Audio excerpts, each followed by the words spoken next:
What up, everybody? Today I'm going to talk to you about how my trauma caused an identity crisis in me, but I've been able to bring my awareness to it and know that it's my post traumatic stress so I can accept the identity crisis and I can learn how to manage it. So, if this is your first time tuning in, everybody, I'm someone who, at the age of 19 in 2004, had a traumatic brain injury that completely took my vision. So, I had to go through a lot of lifestyle changes. I basically, after going from 20/20 vision to total blindness with some other conditions, I had to completely change the way that I function and operate. It wasn't an easy thing to do, but my trauma made me change, so I was able to. But a lot of the problem is there's certain days when I'm just sitting here hanging out, doing my thing, and I'll just, man, Mark, what is wrong with you? Is this really the way you should be thinking and behaving? Is this really what you should be doing with yourself? What are you doing with yourself? Who are you? And then I just try to think about my old life and be like, is this what you would be doing 21 years ago? And that's when I got to back it up, everyone. I got to remember this is my trauma talking because, man, we can't expect ourselves to be doing the same thing we did 21 years ago.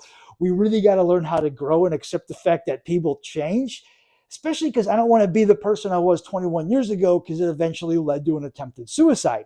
So I really shouldn't be idolizing that life and wanting it back. So, everyone, I got to remember my trauma changed me, and it wasn't by choice, but the changes I made within myself after my trauma were by choice.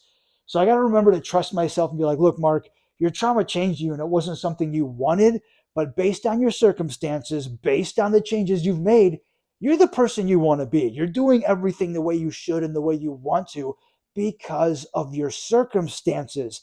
I can't expect myself to be the same person and behave the same way I did 21 years ago when I'm now someone with a brain injury and vision loss. I have to accept my new identity, everyone. That's why I'm saying it's identity crisis that came with my trauma. Every now and then when I have that feeling, I got to remind myself, Mark, this is your identity crisis. It's your trauma talking, but you've accepted your new identity. You're completely okay with it. Don't let that voice in your head tell you otherwise. Don't try to remember your life 21 years ago and fantasize about it because you're not going to be able to have it and it's not something you want. Everyone, try to separate yourself from that. Try to remember your past life, you were a different person and it's not something you want back. You've had to make these changes because of your circumstances, and they're the changes you've made and the changes that you want based on those circumstances. Everyone, find a way to reframe it. Find a way to accept your post traumatic stress and your identity crisis. Everyone, trust and love yourself and your new identity.